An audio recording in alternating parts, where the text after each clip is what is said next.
Umra safarlari qayta tiklanmoqda. Bu haqida Transport vazirligi ma'lum qildi.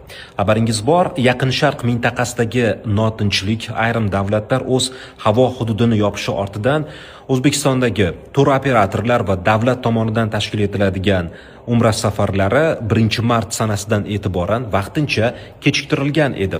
O'zbekiston Transport vazirligi bugun, ya'ni 10-mart sanasidan e'tiboran umra safarlari qayta tiklanganini ma'lum qildi.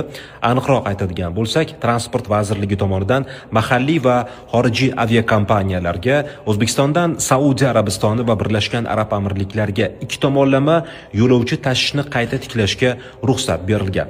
Shu bilan birga eslatib o'tishim joizki, Yaqin Sharq mintaqasidagi notinchlik hali barham topgani yo'q. Bir tomondan Isroil va AQSh, ikkinchi tomondan esa Eron o'rtasidagi urush davom etmoqda. Eronga hujumlar davom etyapti va Eron ham vaqti bilan nafaqat Isroil, balki arab davlatlariga raketalar uchirmoqda. Shunday ekan, umra safarlariga borishni reja qilgan, niyat qilgan yurtdoshlarimiz mana shu jihatni inobatga olishlari, xavfsizlik masalasiga alohida e'tibor qaratishlari lozim. Ushbu videoni umra ziyoratiga borishni reja qilgan barcha tanishlaringizga yuborib ularni xabardor qiling.